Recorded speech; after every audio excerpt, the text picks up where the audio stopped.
Some kind of rock 4. Hello, and welcome to the Saladcast on Wednesday, the 12th of May, 2010. I'm your host, Dan Train, and joining me today, I have Robert Kemp. Word. Zachary Burgess. Hello. Again. And and special guest this week, Ho-Yee Li. Hello. Hello to everyone. Hello. Am I delightfully loud and squeaky and girly? Yes, a slightly different timbre, different register in the vocals this week. The tonal palette has been expanded.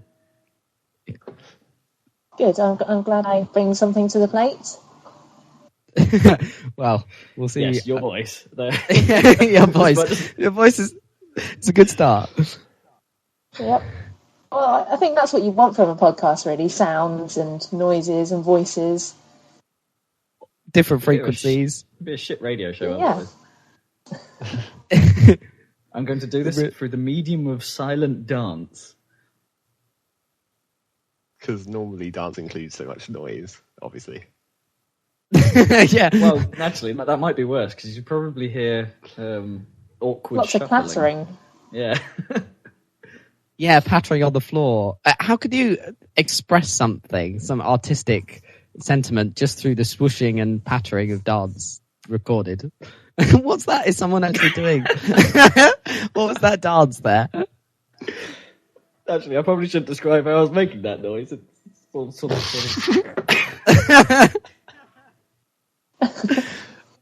It's a mystery now. What was Rob doing with his microphone? Yes, let's leave it as a mystery. Let's leave it. That's one for the media students. The media students. What, to get a little program and analyse the sound waves and try and figure out exactly what Rob was doing with his microphone? What is Rob doing? Surely they would just interpret his dance. Yeah, they'd choreograph it and everything. Yeah, they'd make a whole suite. They'd go that one step too far. God. Do you have something against media students, Rob? No. They're always going one step too far. Those media students. Oh, what do you know? What have you done, Zach? I can reveal the secret of that noise. Yeah, please do. I accidentally hit my keyboard with an Allen key. Why do you have an Allen key? That's just such a usual thing to happen. The most useful. I don't know. There's just an Allen key in my my pens. With my pens, there was an Allen key. I've got one next to me as well. Hang on. Listen as Rob moves away from the microphone to look for an Allen key. There it is. Hello and welcome to the podcast about Allen keys randomly found on your desk. Hardware edition. I introduce some random noises as well and see if you can identify them. Okay. Oh, go on, right, try this one out. Oh, come on. It's the one-up... Oh, no, it's not even the one-up mushroom, is it? It's the normal mushroom. Yep. Yeah, it's just a regular mushroom. It's a random capsule toy bigger a regular mushroom. that we bought in Hong Kong. It was excellent. You could have a series of these noises, and David was lucky enough to get the big noise. Someone's knocking at my door. Hold on. Oh, that's another noise. Is that a mystery guest? No, it's the ghost of his past. What, knocking at his door? Saying, there's not much interesting here, and then going away again. Oh, this is the ghost of his employment past. Inconvenient interruptions are always good for when we're trying to record something. Anything exciting? Can't you get one of those do not disturb signs? I keep thinking I should just write on a post-it note and stick it to my door, but the trouble is the room directly outside my room is really dark, so you wouldn't be able to read it anyway. You needed like a glow-in-the-dark one, or yeah, or like a big neon light outside the door that says "Don't come in," and then you can turn it on with a switch from the inside of your door. That'd be perfect. For some reason, so basically, make it into a recording studio. Is what you're saying. Yeah, exactly. On air. Yeah, that's what you need. The big green light that says on air. Surely you could go with the classic sign of "Do not come in" by putting a sock on the door handle. Yeah, that makes sense. Although that would imply that something has a else very is going specific on. meaning, though. That's a sign. It would still stop people from coming in, though. That means that things are going on within Rob. No, I didn't know. Well, I guess that much, but I didn't realise that was the universal symbol for, yeah. We're getting it on in here. That's what it would mean. No, I was My trying door to say doesn't it in even have a explicit handle, word. so that wouldn't work. It's So just how are you got, meant you to just- let people know? Exactly. You There's just have no to place way. a I sock do have- outside the door. Or What, on the distract floor them. outside the that door? might not be as easy to notice. Or somehow distract them with some disaster outside. You could put anything outside the door to distract. I don't know. A huge pile of clothes would be more effective than one sock. Ingenious space koalas. I'm sorry? Previous A stack of reference. ingenious space for cars. Oh yeah. Right. Now Or I'm gonna get puppies. this podcast should on track, probably- I think. So I'm gonna ask the question and I'm gonna ask Rob first this week, I think. Or should I ask myself? Then he can fail, and then we can ask someone else. No, I'm going to ask Rob. I might get Okay. interrupted again. Okay. Rob, what have you been playing this week? I've been mostly playing the Halo Reach beta. Ah, interesting. How's it going? I was trying to wait. I wasn't quite sure what noise you were going to make. I had in my head a bit of an ooh-ah moment rather than sort of a...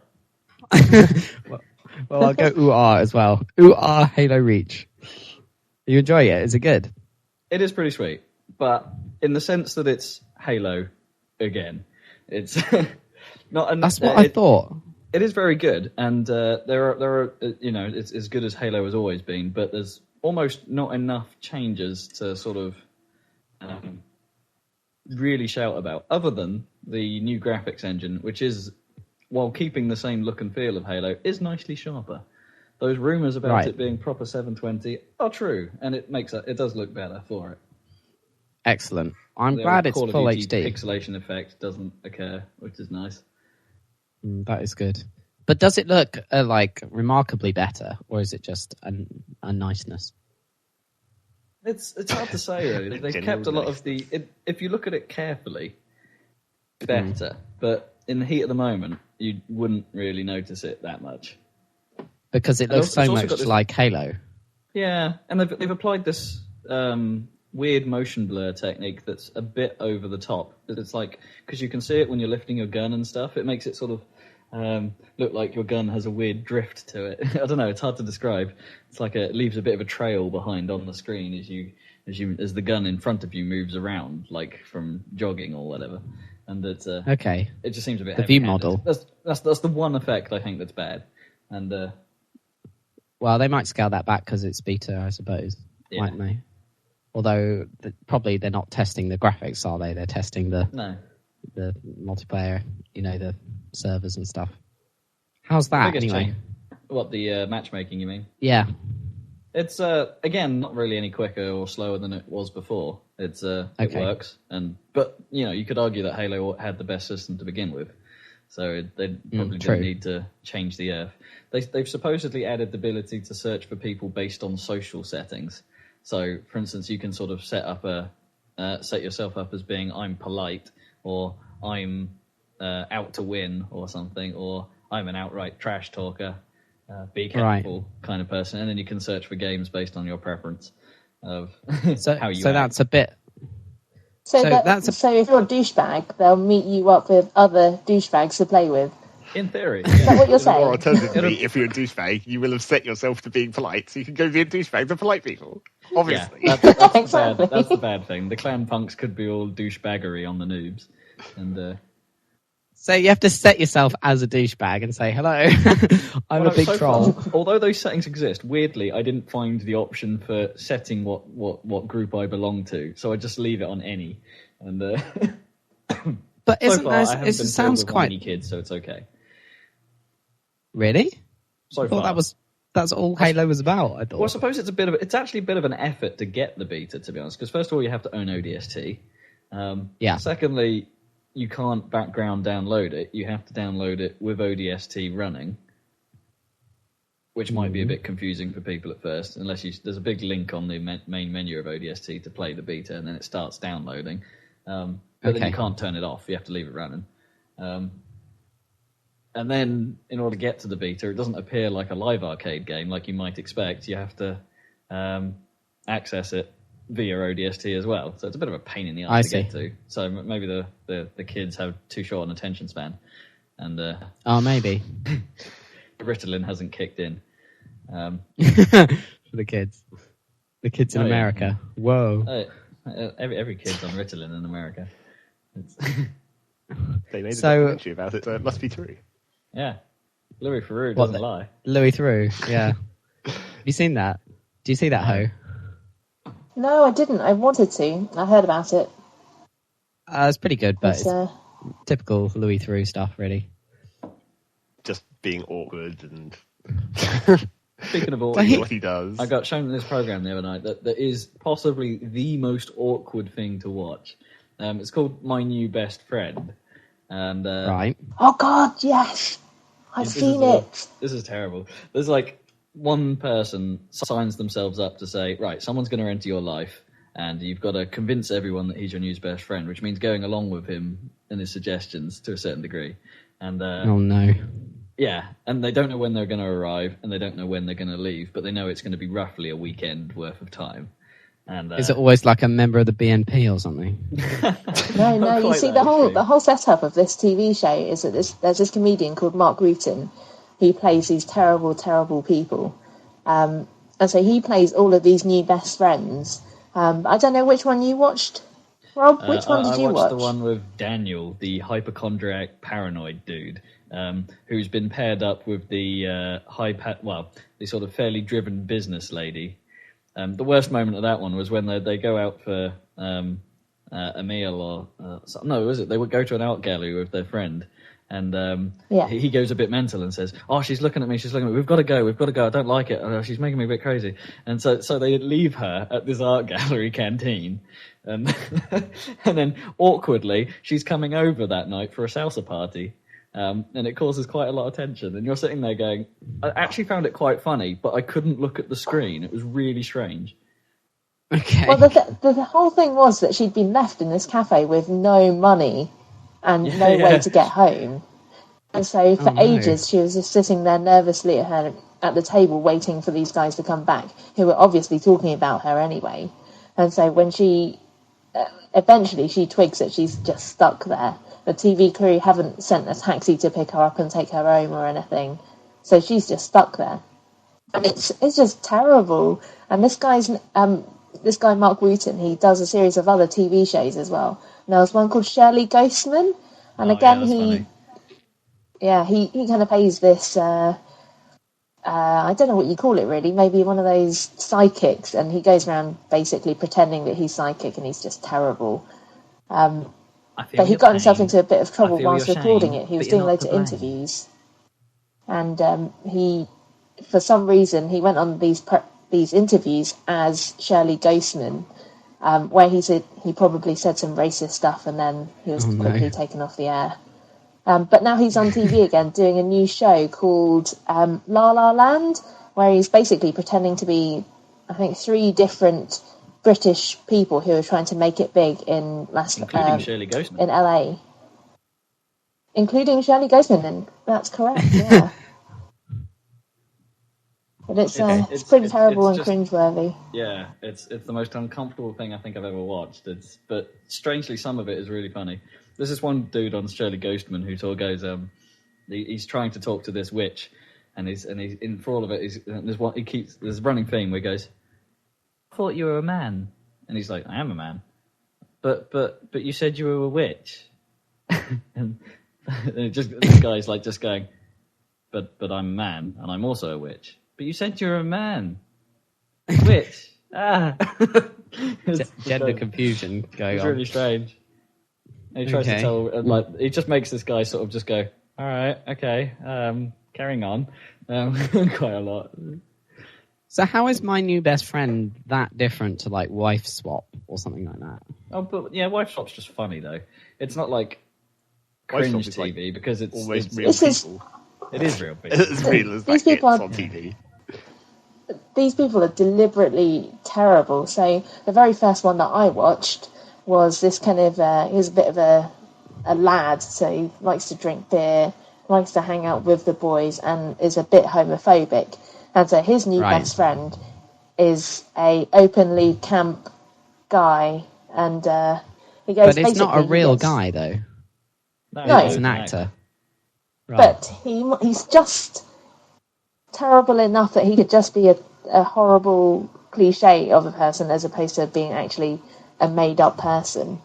Okay. So it's excruciating to watch. So basically, this guy, he has his lads round to do a casino night in his flat, and this guy Mark Wooten is pretending to be his like a counsellor from a long time back, and he says, "No, come on, you've got to. When are you going to tell these guys?" And so this man has to tell all of his homophobic friends that he's coming out the closet that night. And then he starts divulging made up facts about things that he said to this counsellor in the past about his old friend. So saying things like, "Oh yeah, I think he looks like a bit of a rat, and I don't think he's very trustworthy." And so all these lads are going, "Can't believe you said things like that about me. I can't believe it. You've got to get this man out of your house. He's a bender, isn't he? You've got to get him out." And it's just, it's terrible. No. All the Really terrible. casual homophobic comments and things. Really. Yeah. Sort of people that Why you were we meet talking about this again? playing Halo on the Yeah, internet, isn't it? Oh, right. I can't remember. That was a good uncomfortable. revert to where we were talking. Yeah, I was just bringing us back to the topic there. Yeah. To So talk about the new features they've introduced in Halo Reach and what Please is do. missing. They've added this. The main thing that they've changed this time is this armor ability thing, which we talked about a couple of weeks back. yeah, where you can turn yourself Speculation. into an invincible brick. Yeah. Yeah, and to the point where there's that's just one of the abilities. The other one is jetpack. The other one is stealth. And the poor guy that draws the short straw and gets the ability to run slightly faster for 4 seconds. Or if you're an elite doing a rolling dodge. Yeah, you can do the evade thing, which is cool. Why is that so lame though? Because I was just thinking, I was reading it's about actually that, and pretty everyone's saying the running is being lame. You're saying? Oh, and no, it is useful, but it just, in terms of like people getting special powers, that guy is like a bit unfortunate, really, isn't it? I Think of the guess, but Spore I mean, Spartan. yeah, I don't know. could be In a lot of charity games, about like this. in a lot of games, having a speed boost would be really beneficial. If you were in TF2 and you're heavy and you could suddenly be a scout for like 4 seconds or something, that'd be really helpful in places. Well, it helps in wouldn't like the flag games because it means you can sort of get to the action zone a bit quicker. Yeah, but not as much fun as a Danger jetpack zone. or something. Doesn't Well, a no, because the jetpack jetpacks just only make go you up? They don't make you faster horizontally. Oh, I see. Do they make you really vulnerable? So you just go wee into the air and they just get shot down instantly by a railgun? It can happen, but you're also you can also rain it back down on quite a few unsuspecting foes. Like generally, like gravity hammered dudes will be jetpackers, and Oh, I see. sort of just come down from the sky onto your face with the hammer, and it's And slam you, and that's the end of you. didn't see that one coming. And I think Yeah, it's but a the bit other of a good- missed opportunity, really, that it's so much like the old Halos. I don't know. what although they have Seems- tried to mix it up a bit more in that they've brought back the old Halo 1 health system. How? So there's What? shields and health. I see. They've kind of rolling with some of the stuff they brought back into ODST. Actually, quite a lot of the stuff they brought into ODST is sort of how it plays out in Reach because there's no dual wielding now. Oh, cool. That's gone. I don't think that's cool. I kind of liked dual wielding. It was kind of interesting to experiment with different weapons. I find it really a pain in the way. I didn't mind dual wielding. I just found it a pain in the way when you switched weapons, you dropped one of them and stuff. I mean, it made sense, but I just found it really irritating because that meant you couldn't switch between, weapons depending on the situation. Do you know what I mean? I Yeah. get maybe. Oh, what you mean? Like each one you held in each hand one of them could be holstered, so you didn't have an extra holstered weapon. You mean? Yeah. I think so. It's just Like- how it would work in the game would be a bit difficult. It's because when you're dual control-wise. wielding something, you don't want to use the other weapon that you've got reserved because then you drop one of your dual wielders. Exactly, yeah. Yeah. I mean, Switch less.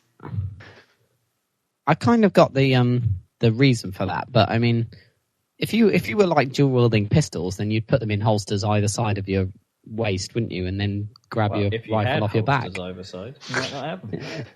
Indeed. Where the hell does Master Chief store all his guns anyway? Where do they? On I his mean, like long magnetic guns go on the backplate. back. The long guns definitely go on the back, but where does the pistol go? I don't think I've ever noticed that. I think where it it's goes on the holstered. belt somewhere. Oh well, the justification for it isn't really important. It's just the gameplay aspect of it that irritated me. They have changed quite a lot of weaponry, or at least a lot of the old weaponry doesn't exist in the beta. Which is kind of annoying. Yeah, some of the changes I don't like. Like, I don't like the new battle rifle replacement, which basically instead of burst fire is single shot. But I don't know. To me, it feels like even when you've got it perfectly lined up, a headshot isn't guaranteed. It seems to have like a quite low accuracy for a single shot. So it's I don't know. I found it a bit annoying. Making SWAT games really hard. So it's like a rifle single shot. So how is that? I mean, with no scopes. Oh, it does have a scope. It does have a scope, yeah. It's quite similar to a sniper rifle. Shot. Yeah, with a single shot, but it's not as powerful, and it takes several shots to down someone still. But it's and the scope isn't as far. And obviously you get more ammo. You know, it's balanced, but it's. I see. It plays more like the old Covenant carbine rather than the battle rifle. Oh, I know. And then the Covenant don't get the carbine either. No, they don't get the carbine. They get the needle rifle instead, which is pretty much the same. It's supposed to be that if you like pile enough shots into them, they still get a super combine and explode. But it's pretty rare to cause that. And that's a shame because that was the most fun part of the needler. Yeah, you still get normal needlers. They're still about. All right, looking extra spiky. And of course, you can't dual wield those because there's no dual wielding, so they're a bit powerful. That's good. Okay. Some other weapons like the ridiculous sticky grenade launcher, which is totally awesome, but a bit over the top. It fires homing sticky grenades in bursts of up to 4, I think. Okay. Weird. So, how far do they fire? I mean, is it like, do they have an arc to the fire? I presume they do. They just kind of float through the air. Yeah. They don't seem to. I got the hit from like all the way across one of those smaller maps. I'm fairly sure. Yeah. It was like all the way across that bit with the water in. So Rob will know how far I'm talking about. It's like that's quite a long way. And they just like fly through the air. They don't seem to. It's not projectile. I mean, obviously it's a projectile, but it's not projectile like the motion. fuel rod cannon that aimed at itself. So can you load them up until you've got 4 and then fire? Yeah, you hold the trigger and charge it. And then, so a bit like the old Unreal sort of grenade / rocket launcher of Doom. yeah, pretty much. That was awesome. Yeah, that was pretty awesome. It was ridiculous though, wasn't it? In the original Unreal. Did you ever play that, Ho? The original Unreal game? Yeah, I did. Not Do you for remember very the long rocket? because my brother was much better than me. Yeah. It still existed even in the later ones, though, didn't it? The ability to load rockets, but not as crazy as the first. Not as many, and it didn't have grenades as well. Yeah, it did 6 rockets or 6 grenades, didn't it? Yeah. Yeah. Good choice. Oh, it's freaking crazy. Yeah. It was pretty cool just to lob 6 grenades straight up and then run the hell away. Run away and see what happens next. Yeah, well... Rain death. Actually, for me, the best thing about the whole new... everything about Ho-Yee is the new invasion mode, because it brings back the old assault-style gameplay from UT. Which nobody has done since UT. And but done not it well. very well. Well, I suppose, but it's only their first attempt. It's a bit... Does have big set pieces then, like UT 2004 with like moving trains and God knows what going on? Maybe. We don't know. This level's a bit static. The idea is like, that you have it's 2 like points. Well, yeah, it depends on the level, presumably, what the objectives are. But the idea is that you have a varied set of objectives that once you do one, you get a different set as you go through the level. And also, as you go through the battle, everything intensifies in terms of the weapons available and the vehicles that you're allowed to use and things like that. So as the match goes on, it gets much more crazy. So in the same area, changes.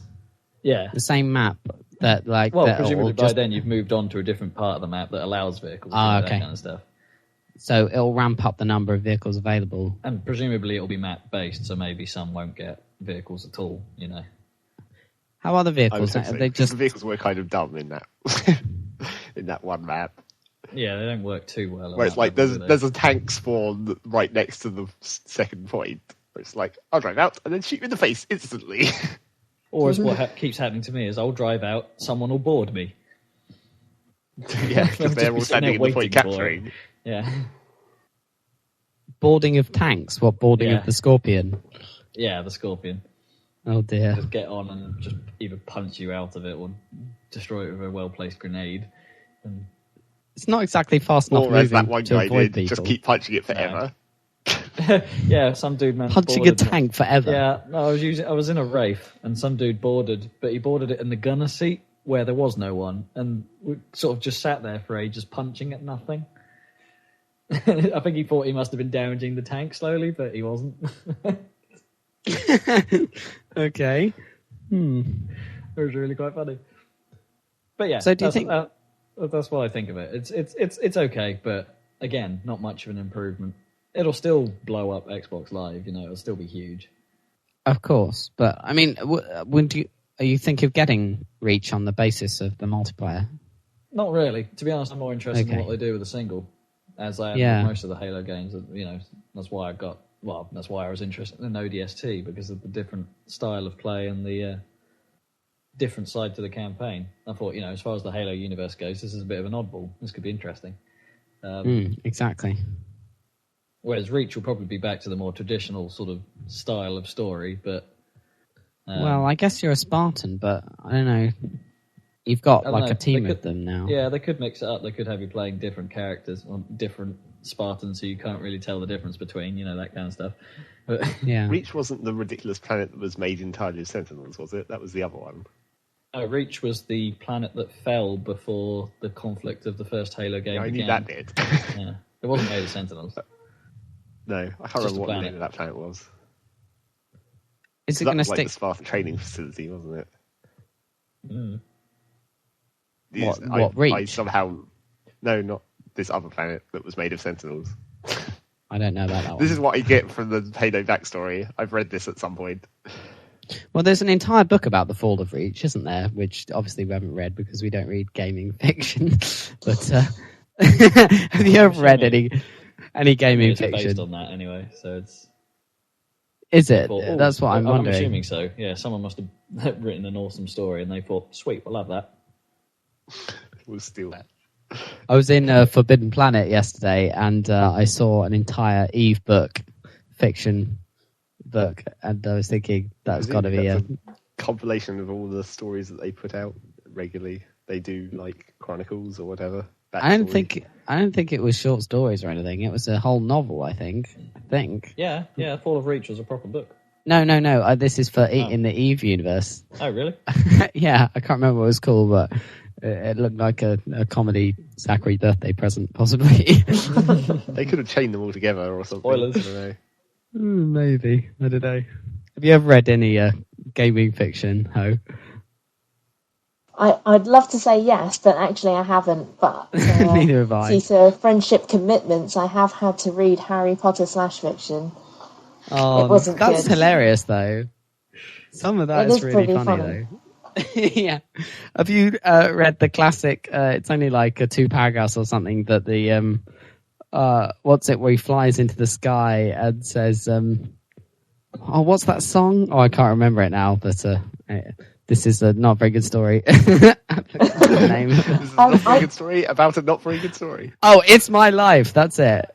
He shouts, "Oh yes, no, I have." Yeah, that's amazing. It's like Harry gets pissed off with Dumbledore for like controlling everything about him, and he gets more and more angry and more magical, and then he turns into a bird or something. He flies off over the lake and flies into the sky, screaming, "It's my life!"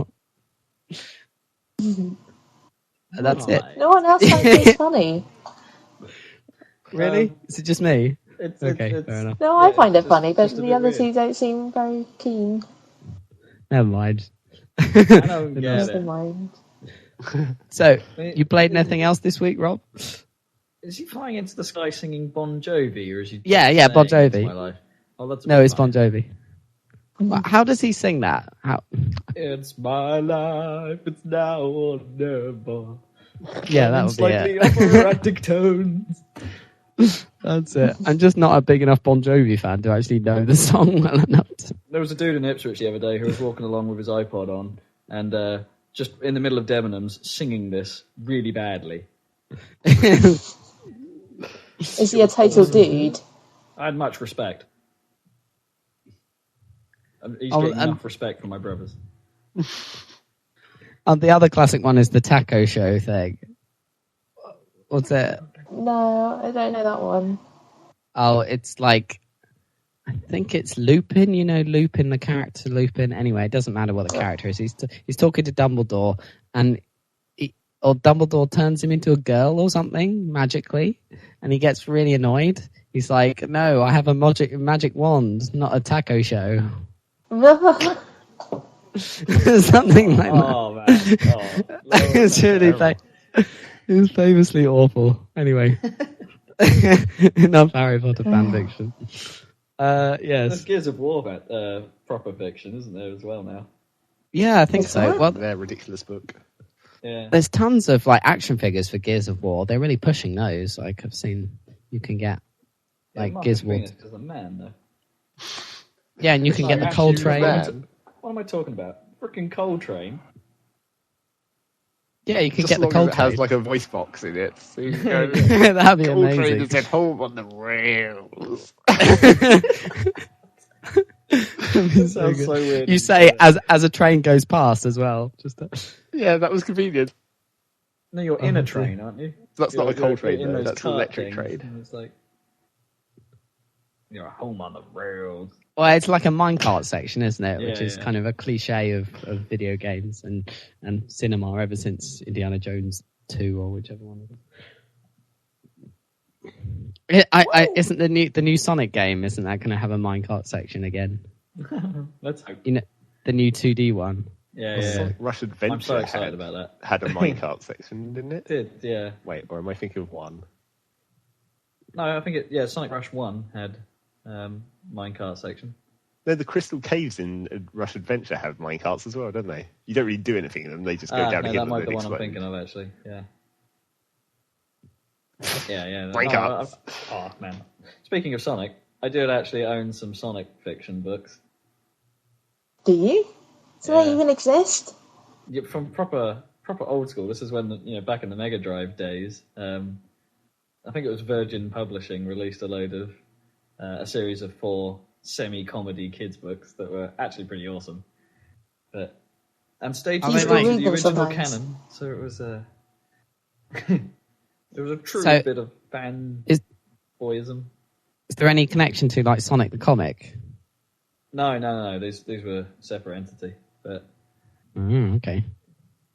Do you still have them somewhere? Yeah. Yeah, put them on eBay. They'd probably be worth a fortune. No. What you must do is photograph them and send them to UK Resistance. They'd love it. Or it didn't happen. Exactly. Wasn't there that? Wait, I can't remember whether I'm imagining this or whether it was something that we made up and then I thought it was hilarious. But wasn't there like dream that? That's real. Wasn't there that ridiculous like Sonic Choose Your Own Adventure thing book? Yes, yeah, there were several of those. The game. They were full of absolutely terrible egg jokes. Like all the robots had stupid names that were puns on egg. Like execute. That was par for the course on any kind of Sonic thing back in the day. Oh, that was so damn funny. That was like What, was he called? Ever. Was he called Eggman originally in Japan? Is that why it's Eggman? Yeah, no. Was he always Eggman? Eggman? Was Eggman, but they came up with. They thought that was a bit rubbish for the US market, and so yeah, a story and a decent name. Robotnik is so much better. It's ridiculous. Yeah. And the whole backstory about how he was originally Kinterbor and then fucked everything up, and for some reason that reversed his name. I don't think it reversed his name. I think maybe he reversed his name. Details. Details, people. No one cares. But I mean, Eggman. That's not a Beatles reference, is it? That's just a coincidence. I am the walrus. Cuckoo. Oh yeah, I am the Eggman. That's what I am. What is it? I have the master plan. The theme tune from Adventure 2 for Eggman. Just like, Oh, I am the Eggman. That's what I am. I am the Eggman. I've got the master plan. Shame they couldn't get John Lennon in to do that. Imagine all the Eggmen. Oh God! Right, I'm going to change the topic now. Eggman musical done. Is that your next project? You've got to write that. Write the music. Eggman the musical. Eggman the musical. The score. He's really a very misunderstood person. This is prime material for an opera of some sort. I went to see Phantom of the Opera, actually. Was it any good? It's impressive production.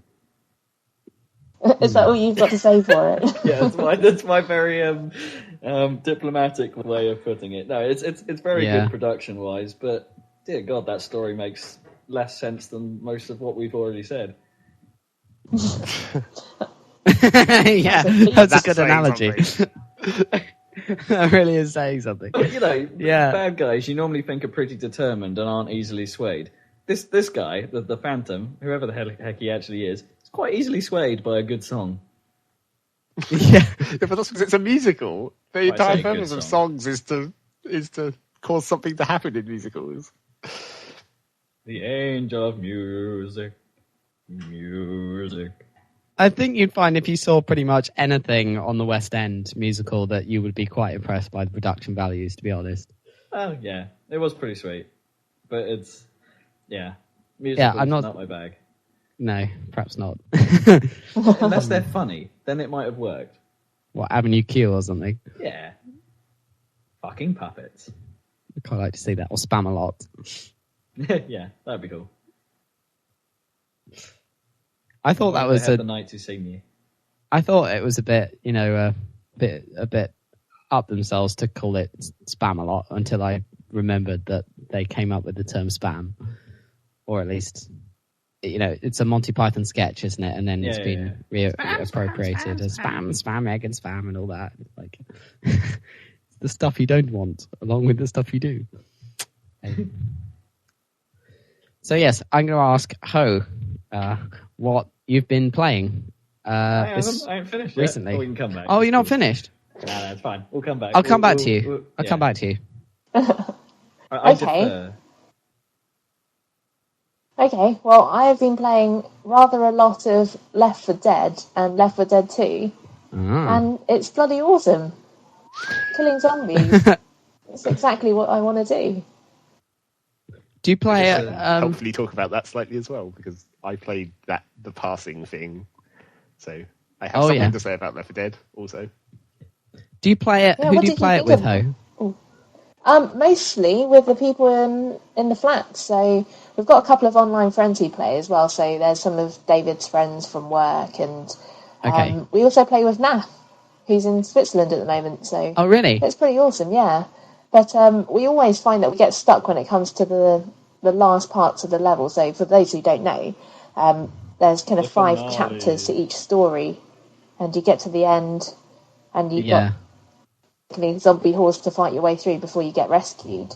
But my problem is I usually hold out until the very end and then make a run for it for the rescue boat or helicopter, etc., etc. But I kind of leave my friends for dead. Yeah. And I make it away in the helicopter and no one else does. Oh, you escape. That's okay. That means you're winning. That's great. That means I've done that, but it's a cooperative game. I know, but it's every man for himself at the end. Yeah. Like, do you remember that time we were at the end of the first level of Left 4 Dead? And you were literally, Zach, everyone died, and I got to the helicopter, and you were literally in the helicopter when you died. And then the helicopter flies away, and your dead body is just there in midair as the sequence plays out. So I somehow good. got in-capped inside the helicopter. That's the worst when that happens, when you in-capped like in the rescue zone, and then the Yeah. sequence, the thing flies away, and you can still see yourself lying in midair or whatever.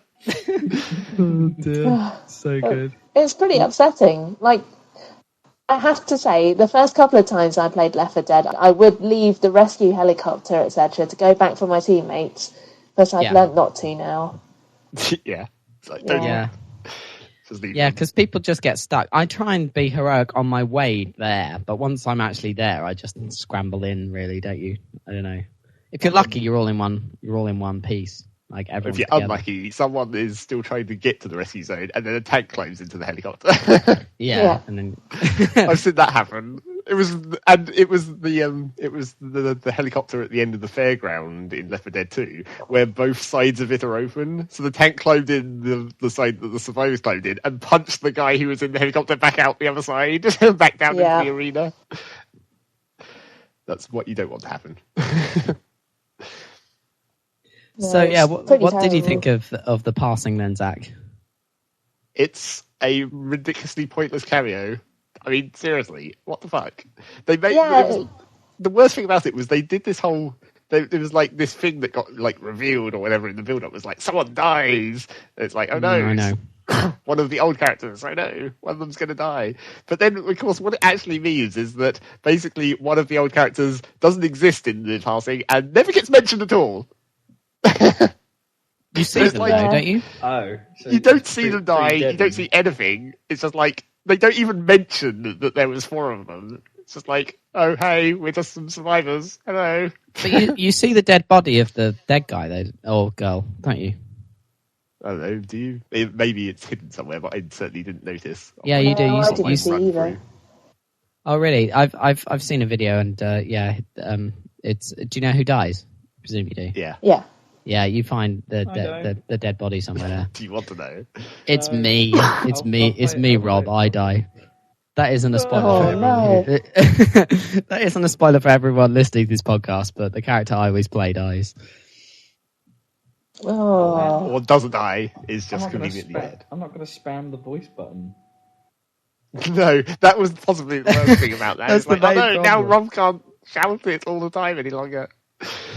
But it was literally just, it was just so pointless cameos. It was like, oh look, you're standing on this bridge which is up and we need to go across it, but you're really a bastard and won't help us at all. Yeah. It's like, come over this other side of the river, bitches. We're not helping you at all. We're just going to stay up here where for some reason we're entirely safe and no zombies ever notice us. Okay. Did you find that last part of that game was incredibly easy? Because all like the other 3 survivors are just picking everything off. Yeah, exactly. Like, so you make a mad dash for it. You bring back a horde. Yeah. It was just incredibly easy. Although, having said that, I was playing it 2-player and the other player died. I made it. Maybe I'm just really good at it. Yeah, maybe you're just awesome, Ho, because you keep surviving and everyone else keeps dying. Maybe it's just you. Maybe you're just I was playing an amazing survivor. Apparently, in single player, you have to bring less gas cans back to the last thing, so it's slightly easier anyway. Yeah, I don't know. I found it a bit disappointing after Left 4 Dead 2, which I found significantly harder, but also just as much fun. And going back to the first game, because we decided to replay it to get to the passing, etc., the first game wasn't anywhere near as difficult anymore, and I thought it was a bit disappointing. Wait. Hold on, the passing's in the first game? I thought it was part of the second. It takes place between the first and the second. Oh wait, so there's DLC for both, you mean? There's theoretically going to be another DLC for the first one, which will join up to the passing, but the passing is in the second one. Ah. Okay.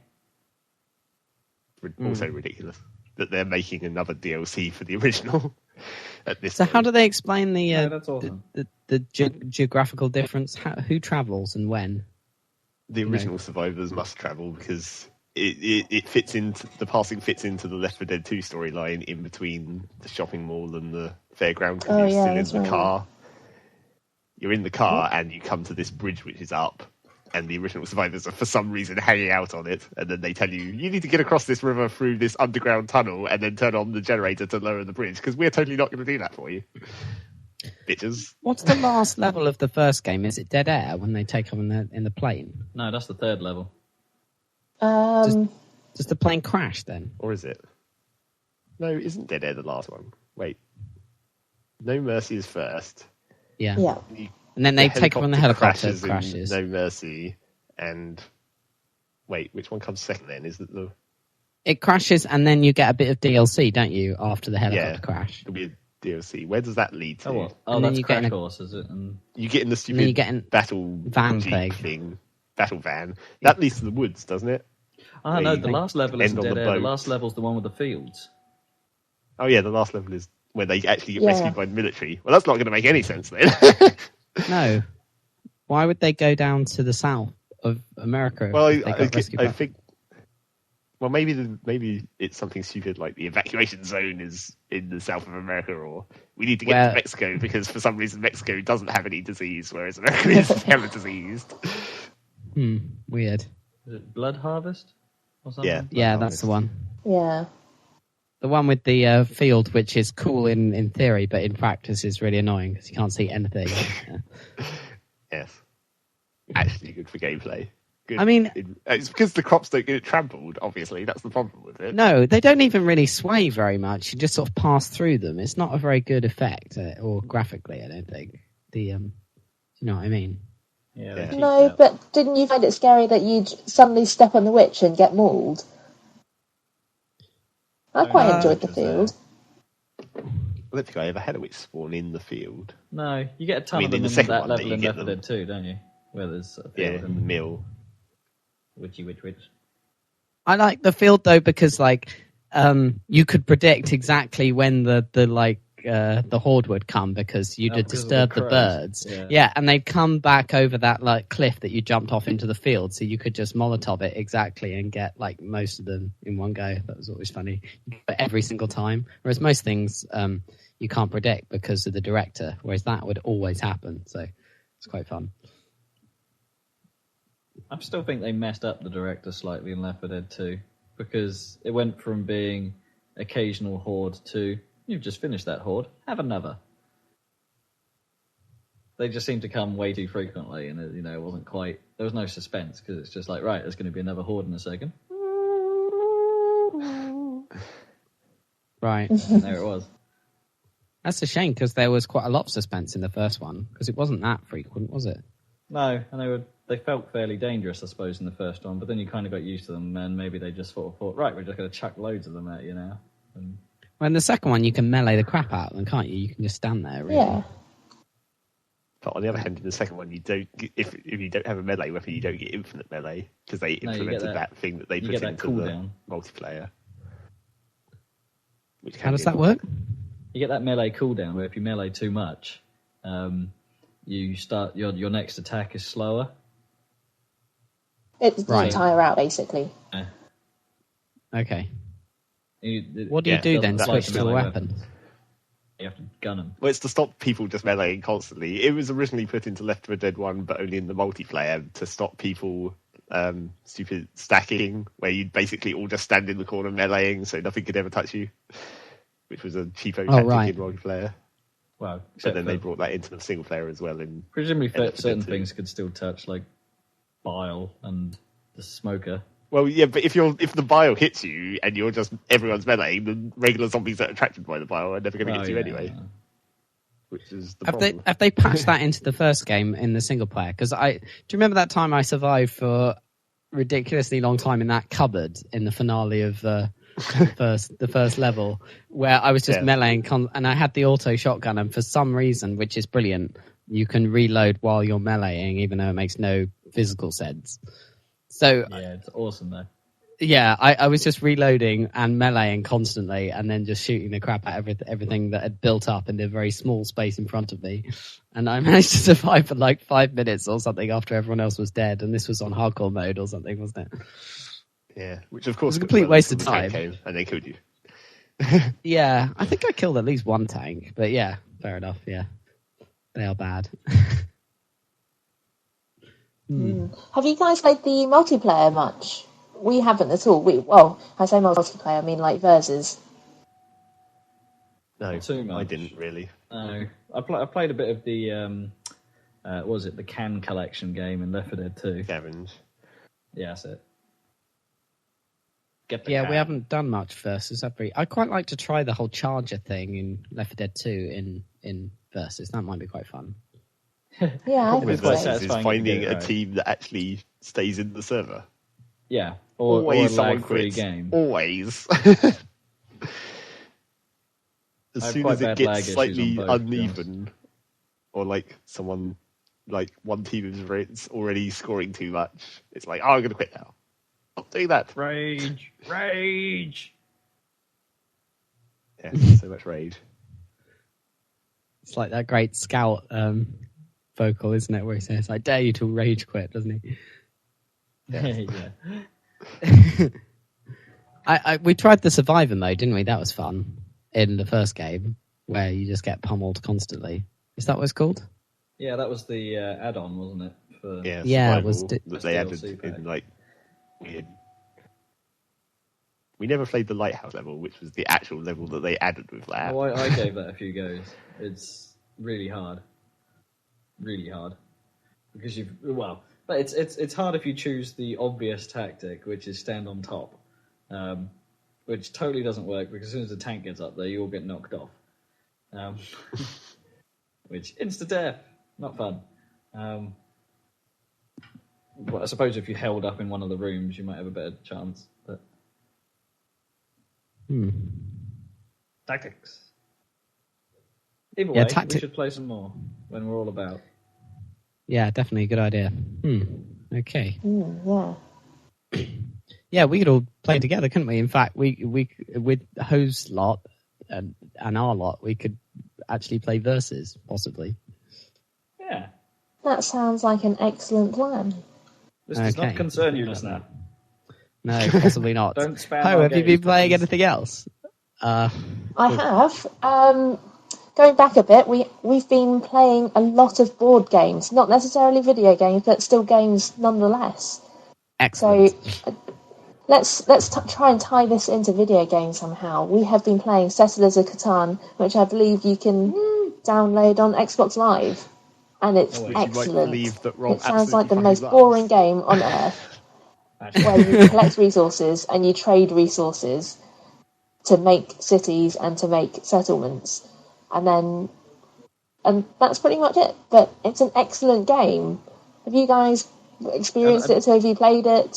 I don't really know why I wooed, because I played the Xbox Live demo, and yeah, it was pretty tedious. You didn't like it on live, then? Well, no, it's because the game itself relies heavily on trading cards with other players, which is fine if everyone in the room is talking. Right. But people that play that type of game aren't exactly particularly the social guys on Xbox Live, really. So much better as a board game, you're saying? My experience with the demo was it was very silent. You'd sort of have to just there'd be none of this. Oh, if you give me that, you'll give me that, and we'll fuck that guy right over. Why? None of that sort of banter going on. It was just like cards popping up and they get highlighted, and it's just like, yeah, all right, I'll do that. Yeah, I'll do that.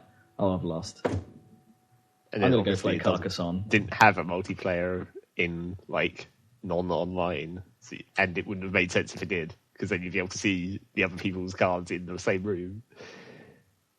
Which is why I rave about Carcassonne. Damn it, it's awesome. Yeah. Apparently, Carcassonne is coming to iPhone, as I was about to say. My life I don't know why. Over. I don't know why you're excited about that. Do you have an iPhone yet? No, I'll be getting one though.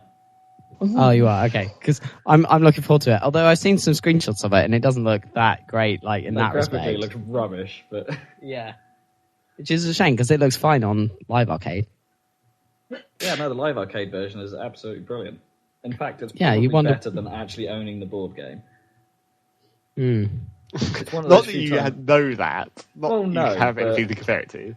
But no, I can imagine it's... the fact that the Xbox game highlights where you can actually place tiles takes half of the eye work out of it. And presumably you need a quite awkward shape, quite a large table to play it on as well. I guess you'll have that advantage on iPhone as well, even if it doesn't look very nice. Which is weird, because, the iPhone could do 3D, couldn't it, on that It sort of could scale? probably handle it, yeah. Oh well, never mind. It's still As long as it still Carcassonne. has the sheep noise for farms. That's the key. The farm noise is really strange actually in Carcassonne because it starts off sounding fairly normal, so you get this like cowbells and sheep, and then you get this horse noise that goes, whoosh, and you hear this whip noise. Oh, genius! Actually, I might be getting confused with the road noise, but I still think it's funny. That whip is just something about a whip noise. It's satisfying. There's always a whip noise involved with horses in games, isn't there? Like in Zelda, when you like get a pony to go faster, you give it a carrot or something, but you still make a whip sound effect, don't you, to get it to go fast? Except for in the Wii version where it's the punishment and treat. I don't think Makes he the has horse an go infinite supply of extra fast. carrots. I think it's just a HUD in him. He doesn't have an amazing regenerating carrot. Possibly. It was always whipping, but now it's also whips in the UI. Unless he whips them with carrots. You can't see that, so perhaps it's all hidden. Well, yeah, he whips them so hard the carrots break, but they shatter. I see, and that's why they disappear. And you can but then blame they get- GameCube graphics for not being able to see it. I don't know. But horses in games are good. There's horses in Assassin's Creed, which I've been playing. But they're not that Have you, great. Dan? They're fine. Have you? Gosh. I'm more excited about the horses in Red Dead Redemption. They look a bit better, to be honest. Like, I managed to get a they've horse. They stuck look better on just Assassin's like Creed. visually, or because they have some kind of effect. Well, they look better graphically. Like they look Horse like effect. yeah, they spent quite a long time on like the muscles of the, and how they move, and I think because they're going to be quite integral. Like it's like Grand Theft Auto. Obviously, the cars are very important, but in this game, it's going to be horses. So they've spent a lot of time on the horses, which is cool. Yeah, Are they like the good. horse in that Grand National advert for Weetabix? You not seen that? I haven't seen that. No. I think I it's don't got watch like adverts. Michael Gambon as a horse. Okay. He falls over, and then the horse just casually says to the rider, "It's okay. Go on without me." The horse is Dumbledore as well. Yeah, basically. Okay. Dumble horse. Deary me. Yeah. Yeah. So yeah, I managed So- to get stuck on Assassin's Creed once. It was quite funny. I You got it jumped stuck? something and I jumped something and landed on a little outcrop of stones. Or something, Oh, like this rock I haven't bit. managed to get my horse stuck yet, but I'm sure it could happen. Yeah, in a similar way. I landed on this little block of stones, which presumably the horse would normally jump over, but because I landed on it, it sort of stopped and didn't know what to do. It just the horse was still animating casually, but it was sat on these rocks and jiggling slightly, and Okay. I couldn't get it to move and jump off, so my horse got stuck there. So it was, Oh, so you left it there, did you? It was. I had no choice. I had to reload the game to get it to Oh, right. unstick the horse. That seems to be a words of the wise. Don't cla- ride horses on rocks. Assassin's Creed teaches me they fucking hate it. yeah, they do not like the rocks. Yeah, it seems to be that like horses in games, you always have to have that programming for jumping over the fences, and depending on what angle you approach the fence, and if you approach it at a slightly off angle, it'll still jump over. But if you approach it at a ridiculous angle, then hopefully, well, in Zelda it stops, but in Assassin's Creed you can jump over at the crazy angles, like 10 degrees or something. It's really mental. I don't know. Considering they're not that important to the game, apart from, there's only some sort of, you spend a lot of time in cities really in Assassin's Creed, so the countryside's not so important. I kept going on about how like pretty the cities and stuff were in Assassin's Creed. Well, I finally got to Venice, but in between there was a sort of city in northern Italy called Forlì, and it's really ugly and horrible, and I wouldn't want to live there. I think they're going for it deliberately because it's got really like horrible overcast sky, and like it's really marshy and swampy around the place as well. So it's like just a really horrid place. But I was thinking, when I was playing it, I was looking at the sky, and a lot of games do this. They have like to make it look like sky with clouds and stuff, they have like a layer, a semi-transparent layer that's like moving. Do you know what I mean? Like clouds moving across. But usually it's really fast, and in Assassin's Creed 2, it's incredibly fast. And it's really weird because it's like, you know, if clouds were really moving at that speed, you'd feel the wind quite heavily on, you know, at ground level. You know, you don't look up into the sky and see like a sheet moving across the sky at like 50 miles an hour, do you? I mean, even in a storm, you don't see that. It's really weird, and yet it seems to be fairly ubiquitous in computer games that you get this sort of weird sky effect. Dramatic sky. Do you know what I mean? Am I just talking? I'm trying to picture what you mean. What the sort of a plane it's like of visible air, you mean, that you can sort of see moving? Yeah. Is that the effect you mean? It's like... Yeah, it's well, like a layer of cloud. Not like super dense, but like lots of... I know the effect you mean. Yeah. That get it in lots. Well, it's probably because you wouldn't notice it otherwise, because it would move too slow in real life. It's true, but why do they want you to notice it if that's the case? To make it feel windy when you can't feel wind. I guess that sort of makes sense. It's a bit odd though, because if you look, I was just thinking, I always mention this game, but you know, a lot of games, but in Deus Ex you look up at the sky and it's sort of moving really fast, isn't it? that's no an reason. Old game thing, isn't it? As soon as they introduced skyboxes to Quake and things, isn't it? The sky always, for some reason, moved at lightning pace. No pun intended. It's really strange. Well, I hope someone gets that a bit more right in future, because otherwise Assassin's Creed is a really pretty game. It's like you look at the sky and it's moving at 50 miles an hour and it's like, why? Anyway, never mind. Perfect conditions for air travel. That's true. Why Leonardo experimented with his devices in Italy. Because that's a good point. The wind was fucking mental.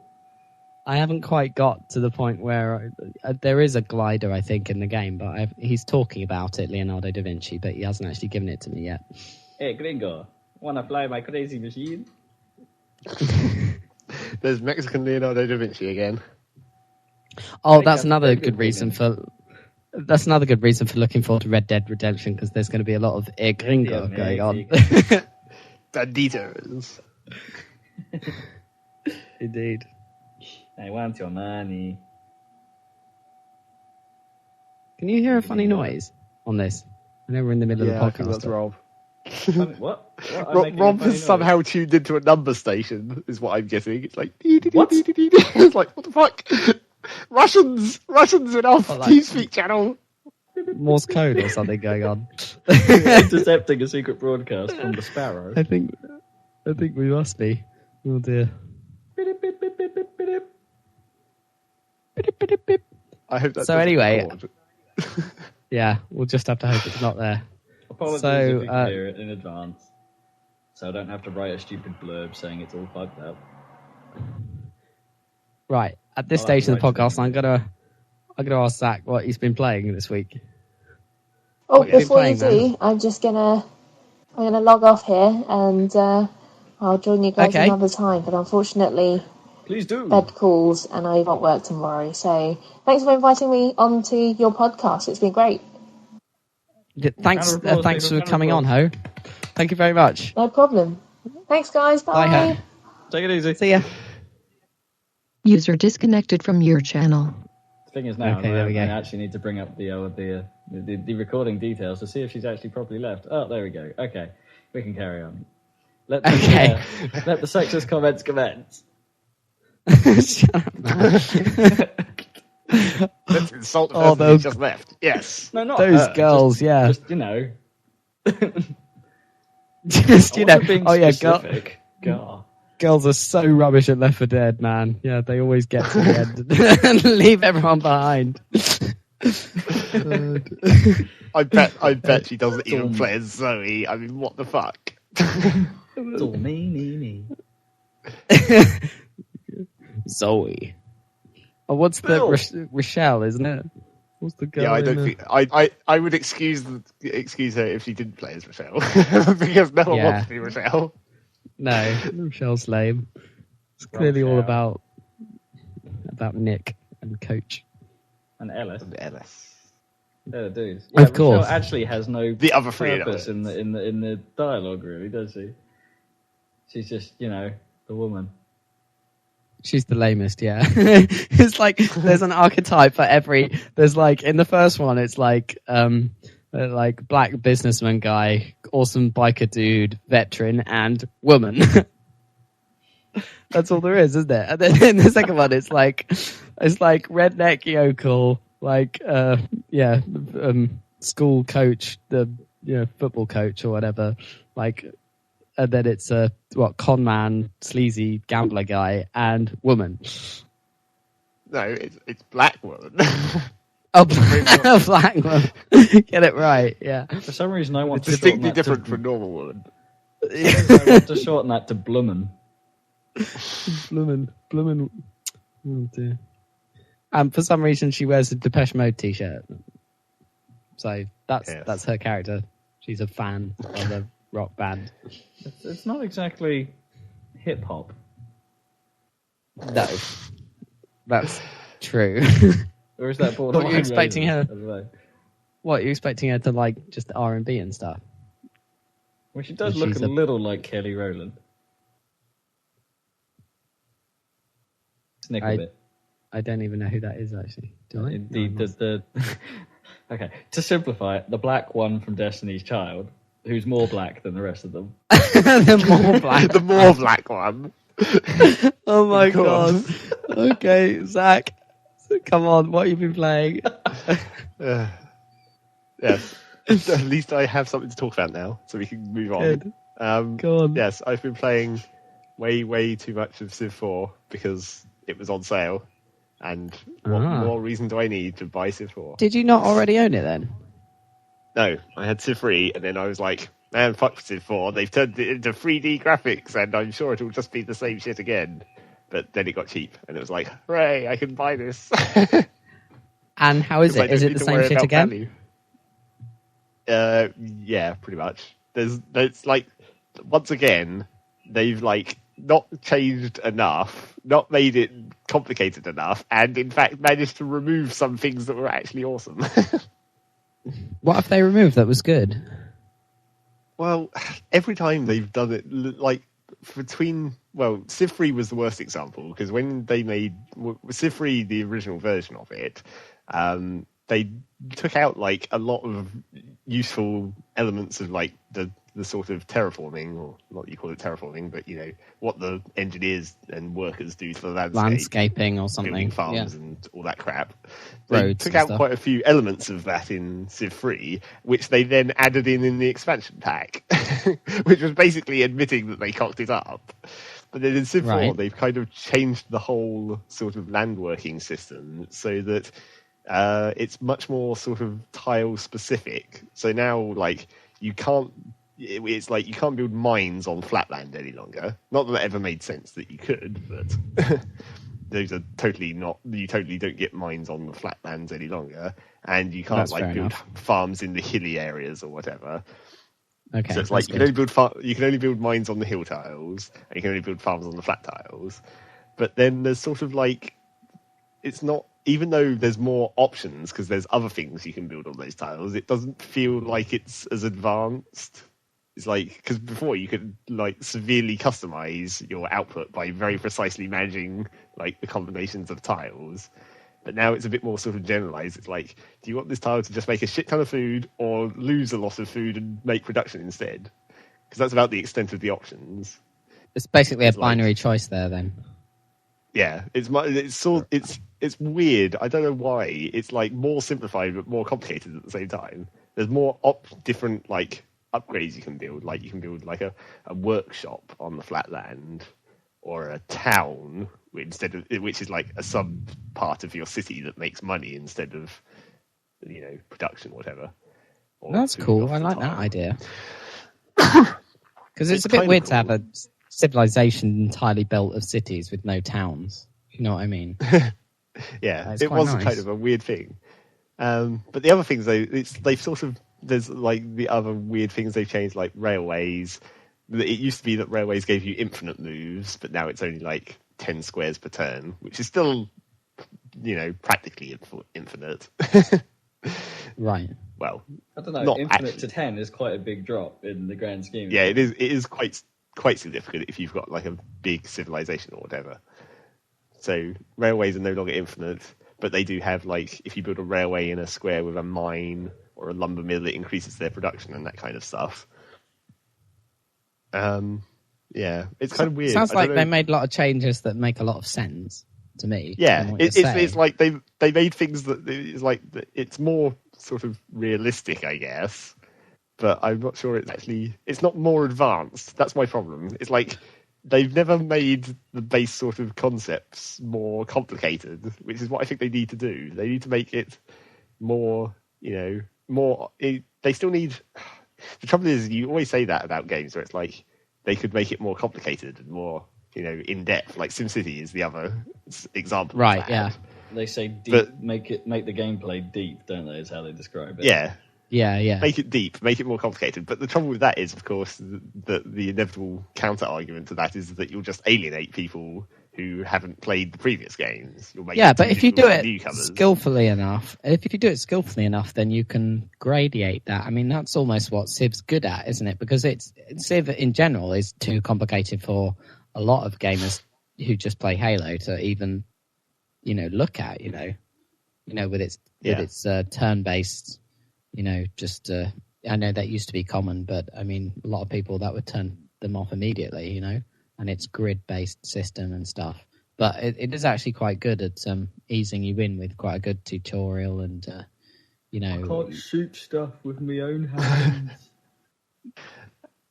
Actually, I have to think about the math of shooting stuff. Yeah, the whole combat changes in Civ 4 are kind of weird. It's again a sort of a more sort of realistic system where less chance of like spearmen beating a tank somehow. But of course, right, because that was always great. Because it was always like catapult versus very modern city, wasn't it? That was always really dangerous and hilarious. Yeah, because they do collateral damage regardless of like how technologically advanced the units they're shooting are. Yeah. Yes, that was always. But does it do that thing? Because in Civ 2, you had that Leonardo's workshop that would like upgrade your units across the board. The best thing ever. Yeah, but does that happen in Civ? It should happen automatically anyway, I think, really. Because it's a bit it was silly. kind of annoying. That's one of the things that I found annoying, because in Civ 3, you still had Leonardo's workshop, but it gave you like 50% discount on upgrades. Right. More balanced, to say the least. But now in Civ 4, they got rid of that entirely. So every time you want to upgrade a unit, it costs a shit ton of money. Okay. So really what you're better off doing is just destroying the old units and just building new ones, which is kind of annoying. Because then you have to send them where you need them and stuff. Yeah, but that's really a balance to balance the unit promotions that you get now. More advanced than the Civ 3 one, where in Civ 3 they just get generically stronger when they won a lot of battles. But in Civ 4 now, when you've killed a certain amount of enemy units with one of your units, you get to pick like a promotion for it that gives it like a specific advantage, and that carries over if you upgrade that unit. Right. So that sounds good. If you use an ancient unit and get that upgraded a lot, you can still keep those upgrades when you upgrade that unit into a modern upgrade form. your upgrade. And they do interesting things. I mean, there's obvious ones where it's just like more hill. Lag. Yep. Lag. There's a lot of lag there. Zachary has just disappeared. Lag. Okay. Come back. Have we lost Zach? Yeah, we've lost him. Dear, just as he was getting into the swing of talking about upgrades there. Oh, he's come back. You disappeared there. Yeah, we lost you completely there. You lagged out. Yeah, we missed all of that. I honestly can't remember where you started. So, but it was when you got infused. You talk about the specific upgrades. Specific upgrades, and then you were about to give an example of what one might be, I think. Oh, okay. Yeah. I was just saying it's like specific examples of things like, more hill defense or more city attack or whatever. More moves, more maybe? City defense. I think there is one for more moves, but that's quite a high level one. You don't get that on You don't get that on most units, and it's quite a high level upgrade. No, that's true. But yeah, well, we can tell your moves are awesome. We can hear them on the microphone. All right, your dances. All right. But yeah, you still get the occasional stupid combat. It's like if you like drag to move a unit onto an enemy unit, it tells you like the percentage chance of victory by comparing the unit strength and then like all the upgrades and tile effects. But I've had several times where it's like you drag it onto a unit and it says 100% chance of victory, and then they lose. It's like, how is that 100%? You lie. Oh, what? That's really weird. What is it like? So, because it should be like in Advanced Wars where the chances, directly, correlate to the actual results. Well, the weird thing is there's this sort of option in the menu to regenerate the random number, or I call it the random number, but it's this thing where effectively at the start of the game it creates like a random number or a hidden string or whatever, and that effectively determines all the combat from then on. Not directly, but that number is factored into the different equations. So what you can do is when you load a game, you can have it regenerate that number, which causes all combat from that point on to turn out differently. So if you played exactly the same moves and then reloaded and then played those moves again with a different random number, the combat would turn out differently, which is a really bizarre system. Why the hell would you not just randomize it every time you did a roll? It's just dice roll, isn't it? If it's random. Yeah, but it's dice roll, but instead of it being every time, it's determined at the start of the game for some bizarre reason. Yeah. Weird. It's quite an odd system. So it's like if you were playing a game with dice rolls, and when you first started the game, you rolled, and then every subsequent roll you had to multiply by that first roll, or something. I don't know. That's really weird. It's some bizarre system. I really don't know what the point of that is, because it makes it less random, surely, to have it rely on one number that's generated at some point. Well, that's kind of how random works anyway. Well, yeah, I guess so. Because you can never have actual random, of course. That's really weird. Maybe it's so that you can export that number and then use it like to compare games, like with a game of chess or something, so you can play people on an exact level playing field by having the exact same It could moves. be a sort of a support for, making scenarios, because then obviously you'd want it to regenerate a different number every time you started that scenario. If you're making a scenario from a save, you wouldn't want it to play out the same every time if someone did the same moves. That's true. Weird. So what are you hoping for from Civ 5, which is supposedly coming out at the end of the year? I'm hoping for more options. It's every time they like all this added stuff that basically the one thing that I've always wanted from Civ games is to be able to automate the land workers, but make it conditional automation. So they look at what's on a tile and they go, then do a specific set of things to that tile. So it's like based on rules that you've decided, do this and then this and then this. It's like, why is that so difficult? You can set up your own little macros. Yeah. I just want conditional terraforming. That would be so useful, because you can just set them to automatic, and it would just they go around and do their automatic thing. But what if you didn't think that was awesome enough? Or what if you don't agree with what the AI that they've programmed thinks is the best plan? You just have a choice at the moment between completely hands off and total micromanagement, right? Yeah. And that's why it always takes me forever to play a game of Civ. Yeah. It's like because you have micromanaging those workers to get the most out of these tiles. And I still can barely win on the second difficulty level. It's like, how are you meant to play this game? I don't know. It's always been a mystery to me how people are good at Civ. It's unbelievable. Yeah. I did get pretty good at like Alpha Centauri. I could turn that up pretty high. Yeah. Would you rather play? Do you think Civ 4 is a better game than Alpha Centauri? No, none of the other Civs are better than Alpha Centauri. Mainly, not least because Alpha Centauri had one. Mainly because Alpha Centauri had absolutely fucking awesome terraforming. I mean, obviously, it was kind of a thing that wouldn't exist in normal Civ because it was something that would rely on future tech. But you literally could like do really severe terraforming in Alpha Centauri. Like you could raise the level of the terrain to make it higher, so you'd get more solar energy off it, so you'd make more cash. Or you could lower it, or you could flatten it if it was rocky, so you could build more farms, or you could build condensers to make more rainfall, or whatever.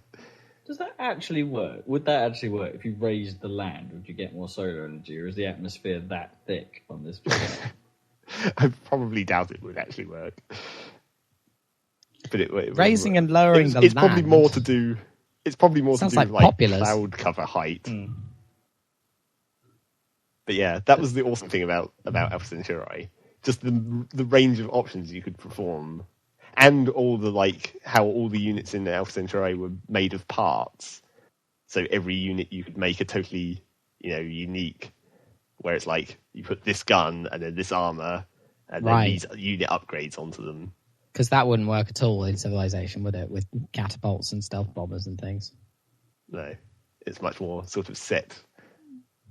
But that's why Alpha Centauri is better, because really, when you're unbound from the sort of historical, I don't know. So do you think they should make a sequel? Spears sounds awesome.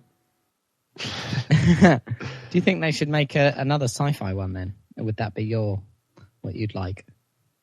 Yes, that would basically be awesome. Okay. Don't see why they haven't.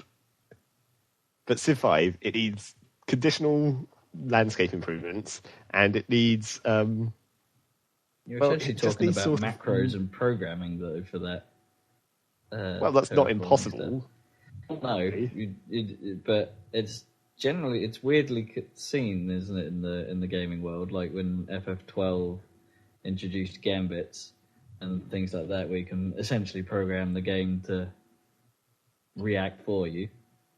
It was sort of a mixed bag of opinion. So if you start doing adding macros to Civ and stuff, you might actually be able to program your way into a perfect game. Which is I guess that's true. Because it's like, what else are you doing in Civ really? Apart from if any game is going to benefit from that, I suppose you're right. Yeah, it's going to be Civ, isn't it? That's the game to use that kind of system. It really introduced a whole new level of geekiness. Yeah, because I thought the first time I played Total Annihilation, and that I realised you could queue up orders indefinitely. That felt like that compared to C&C, where you had to click every time you wanted a unit, and you couldn't even queue build orders, let alone building with TA. You could select your commander and you could say build that there and then build that there and then go and attack that, couldn't you? And it was all in pause. And that seemed like you were almost using a macro to play a game. Yeah, do you know what I mean? But it was a brilliant innovation, and now we see it as perfectly normal.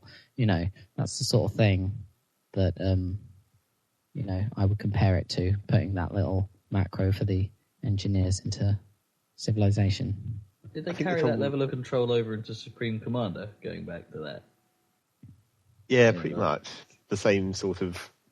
The thing was, they had some more advanced ideas for the way that you could theoretically use it in Supreme Commander. Like if you set up a move or a move order on the map in pause, and then selected another group of units and then told them to move, and then if you ended their order by mapping their final order onto the final order of the other group, it would synchronize their arrival, so they'd move at the correct speed to arrive at that same point on the map at the same time. That's cool. Which was a theoretically awesome thing, but of course you never used it. It was just way too much effort when you're just basically building a big lump of units and then throwing them at something. Yeah, a really intricate system for doing something really simple and blunt, really, ultimately. Yeah, it was like if Supreme Commander had been like a tactical game where it's like you might need to flank something, Yeah. that would be quite useful. But it's basically just build a shit ton of units and pile them into each other. Yeah, with a lot of RTSs though, isn't it? It just actually turns into a tank rush, or there was a generation of RTSs, wasn't there, that was rebelling against that, wasn't there? Things like Company of Heroes and stuff with really low, like unit limits and World of Conflict falls into that category. Yeah, and then it got really extreme when you got to sort of Dawn of War 2, where it's basically a tactical shooter with RTS controls, because you've virtually no units and no bases. It can go too far, I think. Cannon fodder. Yeah, it's turning into cannon fodder. Man, that game was sweet. Well, perhaps we should check out a bit of Dawn of War 2. Return Fire. No, that was epic. That's not an RTS. That was amazing. No, because you had direct control over your unit, didn't you? But you could go back to your base and switch your unit type. And it was funny how, like, probably the most powerful unit for doing practically anything was just to use what was essentially an artillery. It was like a missile launching truck. Was somehow better than a tank and a helicopter in most situations. That thing was really powerful, and it had the Hall of the Mountain King was the music for that one, wasn't it? I think. Yeah. Hall of the Mountain. Although the Jeep was fun, especially the way that you had, if you got stuck in the water because they'd blown up the bridge underneath you, you could like inflate your tires and move really slowly and float on the water. The most awkward control ever, though, because it was like it was so easy to cock that up and then you fall in the water and die instantly. But that had Fly to the Bumblebee, didn't it? Yeah. Trying to get the flag back to base. Awesome stuff. That was a pretty ridiculous game. I think, like, what I have to say really about Civ 4 is, like, the way I'd compare it to something that maybe you guys would know more about, sort of, a sort of more direct comparison, is you can almost directly compare it to the way SimCity has gone. Where it's like, you have Civ 2 and then SimCity 2000, where it's like sort of sprite-based and sort of vaguely simple. And really good. And really good. And then you move up to Civ 3 and SimCity 3000, where SimCity 3000 was basically shit. And didn't look very good, but they tried to make the graphics better. And Civ 3 was... I'd compare that sort of to SimCity 3000, but only before they added the expansion, because then that actually sort of recovered Civ 3 to make it almost as good as... well, almost as good as it should have been, basically. Right. And then you get to Civ 4, which is sort of comparable to SimCity 4. It's like, there's more advanced options and stuff, and it looks, they made the graphics nice. And it's like, but it still doesn't feel like it goes quite far enough. Is it, like, really hard as well? Because SimCity 4 compared to 2000 is pretty hard. Really easy. What you think? I love how that was the total difference of opinion there. Are you crazy? Yeah, no, I found SimCity 4 easy compared to the older ones. Compared to 2000? That's crazy. Damn right. 2000 I thought was tough. To be honest, I suppose I was quite a lot older. Yeah, that's like quite a nostalgic, or not exactly nostalgic, quite a, outdated opinion of, or not even outdated opinion. What would you call that? It's like you're remembering playing a game that was a long time ago when you probably wouldn't have played it as well as you could today. Yeah, well, you could call that nostalgia, because nostalgia is often misplaced. Yeah, I could fill the whole map in SimCity 2000 without that much trouble, but in 4, if I didn't have like cities around me to like boost the economy, I found it really hard. Like, the first one I played was next to your city, Rob, and for some reason it benefited massively, and I ended up with this huge city somehow. But whenever I've tried to do it like on my own, like in in a new area, I found it really hard. I don't know. And sort of in a very similar way to the comparison between SimCity 4 and Civ 4 again, it's another game where it's like, I always spend way too much time planning. It's like in SimCity 4, I've basically thought out the exact layout of the city before I even started building anything. It's like, okay, this is how all my zones are going to be laid out, so I've got to make sure all the schools and hospitals are laid out correctly so they lap over the zones and all that. It's sort of the same in Civ 4, where you're like, you want to get the optimal position of all your cities so it uses as much of the land as possible without overlapping. Seriously, and then Zach, the computer players always come in and cock it up. have you been on? I've seen. I think this is on Reddit or something, but it's on YouTube that there's some ridiculous plans for like SimCity 4 cities. There's like SimCity 3000 had that ridiculous 6 million on the map. I think it's the same. Every square inch. Yeah, it's the same guys or something where they're literally planning it for like 6 years before actually attempting it, and they've got it all written down on pieces of paper and stuff, and all like calculations and stuff. And he's actually got it, and it's like the biggest map possible on SimCity 4, and like every square is a high-rise residential. Yeah, I saw the SimCity 3000 one. Yeah, it's absolutely ridiculous. 6 million really people, funny. which. That's just a number to me because I can't even remember what sort of population you get in SimCity 3000. That's true, yeah, but it did look absolutely ridiculous. I think he needed a pretty beefy computer just to be able to display it, It's one of the problems with SimCity 4. That's 6 years wasted. I know. I couldn't believe the number of years he was talking about. I don't know how much time he actually spent on it, but it's like, dearie me. I think the other problem that I think my one other big complaint about Civ, in fact, this probably applies to basically all of them, is I wish they'd sort of make the AI slightly less retarded but not more difficult. Because it's already pretty hard to win, but the AI still do really stupid things. Where it's like, the worst thing... They're like really fast to expand, aren't they? Well, like AI. Yeah. And it's always hard to tell whether they're cheating, whether there's actually, concessions to the AI. I mean, the worst thing that I've always found in Civ 3 and Civ 4 is that it's like if you're on the same continent as an AI and you're like placing your cities down and you're kind of being kind of careful about it so that they, you get maximum city coverage on the area, so you're using the land as best you can and everything. And then the computer player just walks up and plonks a city down that overlaps half your city zones and is in a really awkward place. And it's like, fuck off! Yeah. I know what you mean. And then later on, when you end up in an inevitable war with the computer players, you start taking over their cities, and they're all in shitty positions. And you're like, I don't really want this shit. But yeah.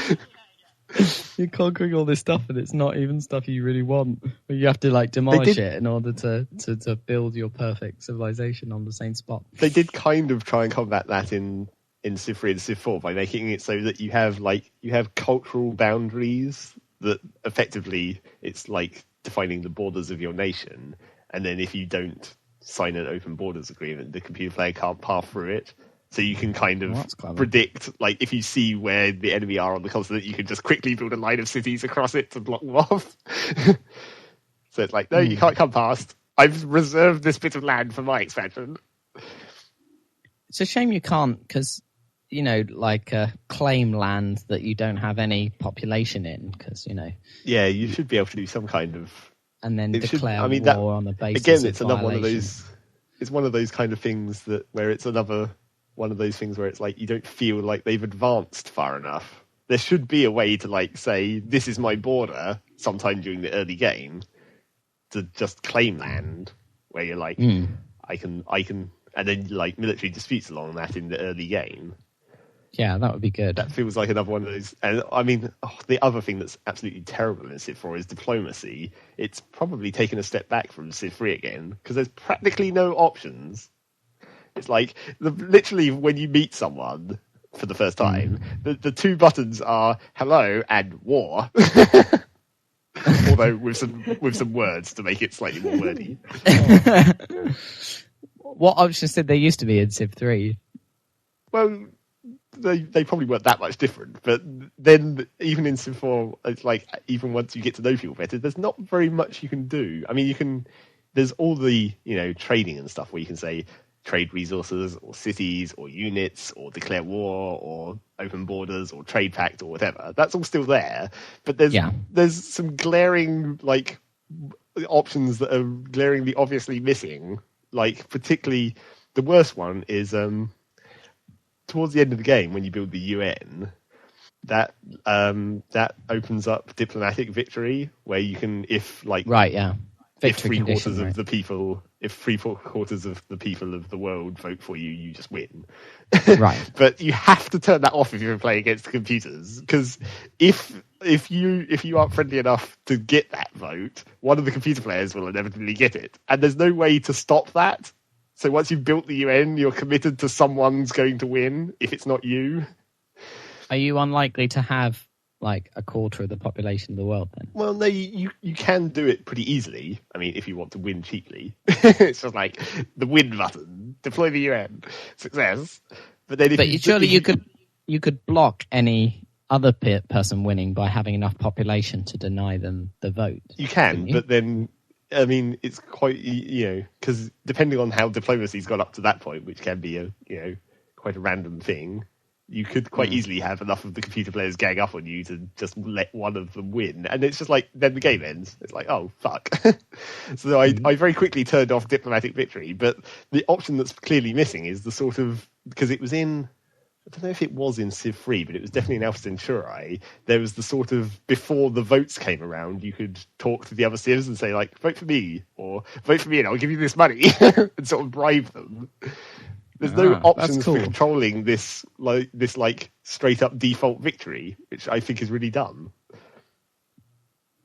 Can you send like assassins and stuff, and as well as diplomats, things like that? Again, that's sort of another thing that's lessened in Civ 4 over Civ 3, the sort of spying aspect, and again fixed in the expansion ridiculously. But in Civ 3, it's like late on in the game you can build spies. And aren't there a bunch of sabotage isn't there a bunch of expansions for Civ 4 though? Isn't there? There's 3 that I got them all because it was a sale for the pack. There's one which turns it into colonization, as in the really old game that was sort of pre-Civ. So that's not really an expansion. That's just a sort of conversion to make it play like an old game. Yeah. Okay. There's Warlords, which is basically returns one of the things that was in Civ 3, which is when one of your units wins enough battles, it generates like a general who can command multiple units and give them all experience and that kind of thing.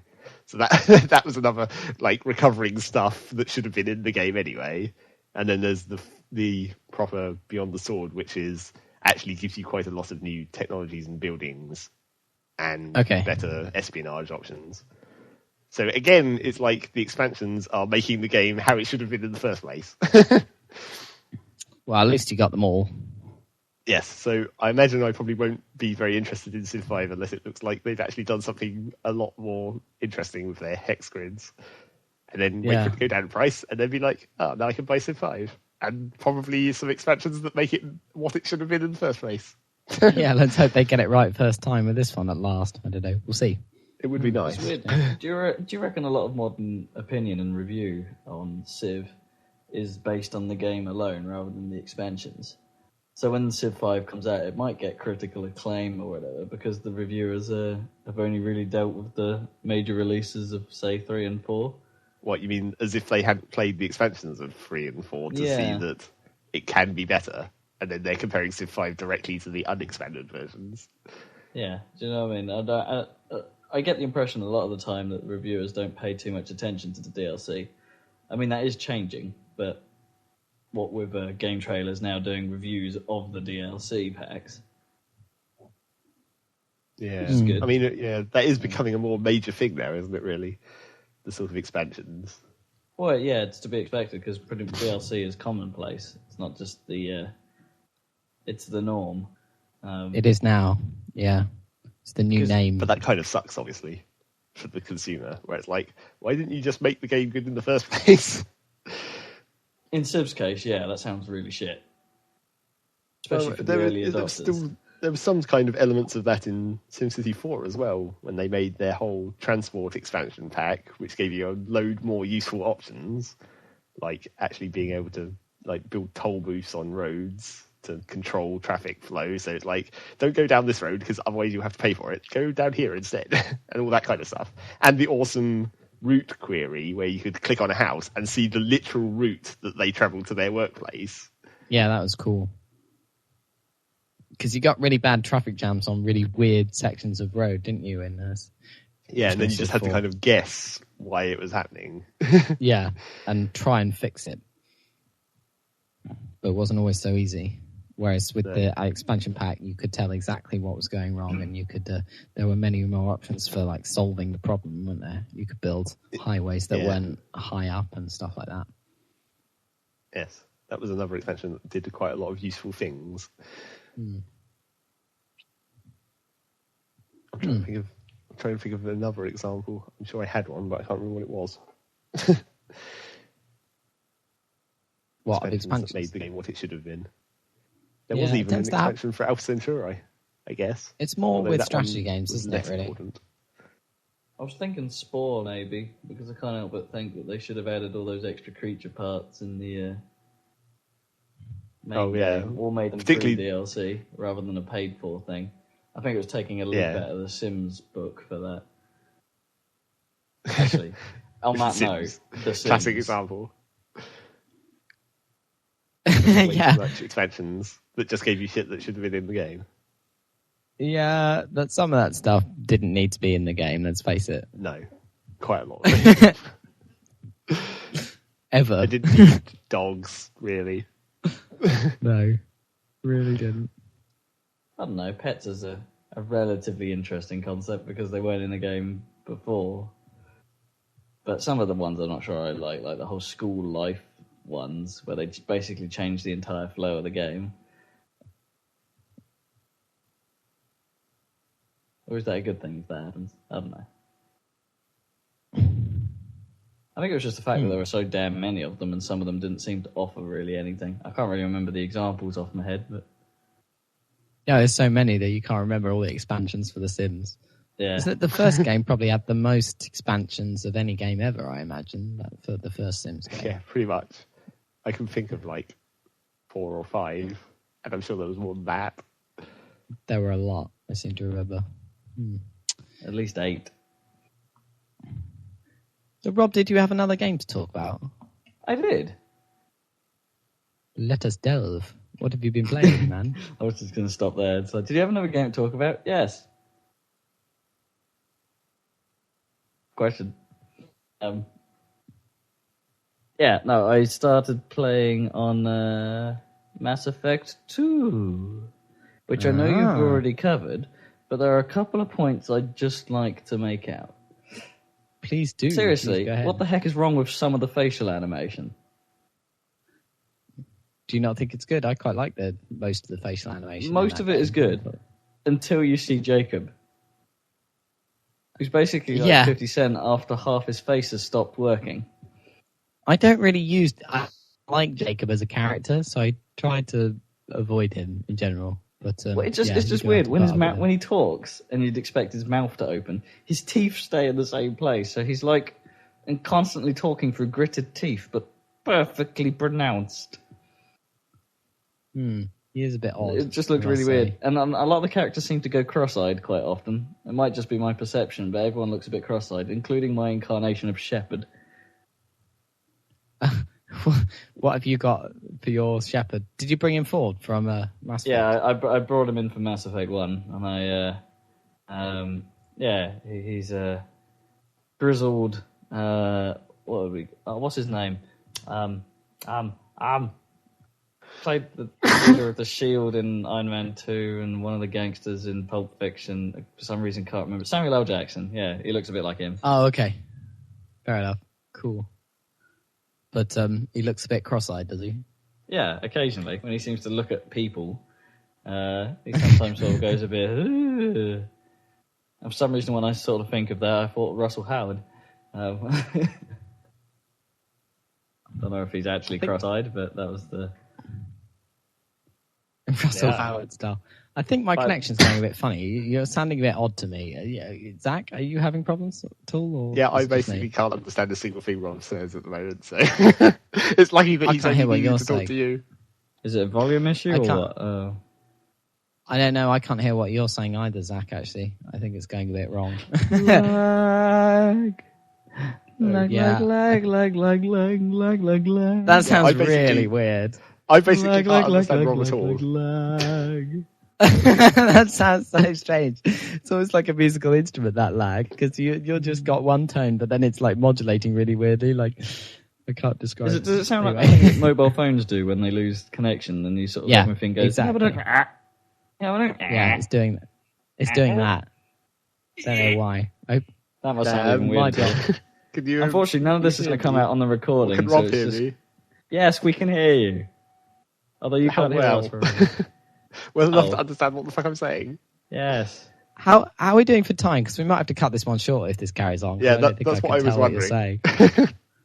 Technical difficulties. We're 15 minutes off the 2-hour mark. That's fine. Should we leave it at that then? Technical difficulties.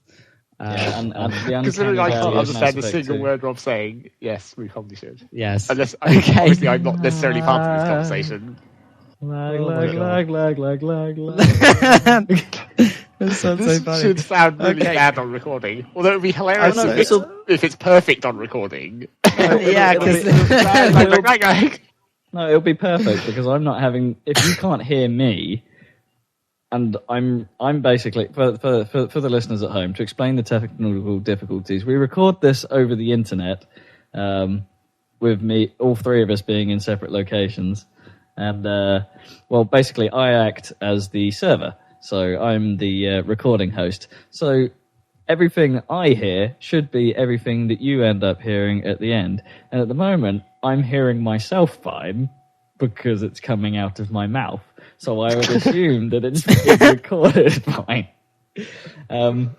Zach and Dan, however, are having to make do with my internet connection, which may be susceptible to the Kippers effect, which can be described as random bouts of YouTube.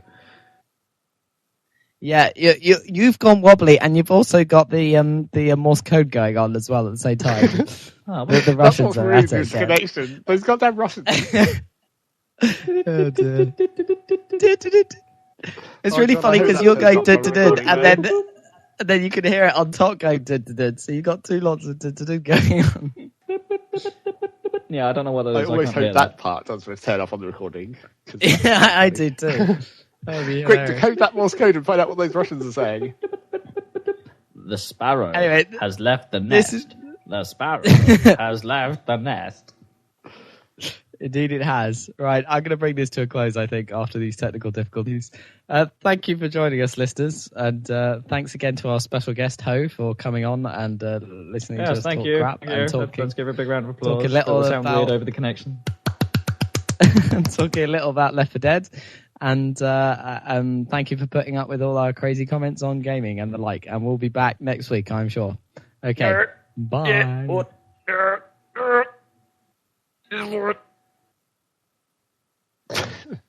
Yeah.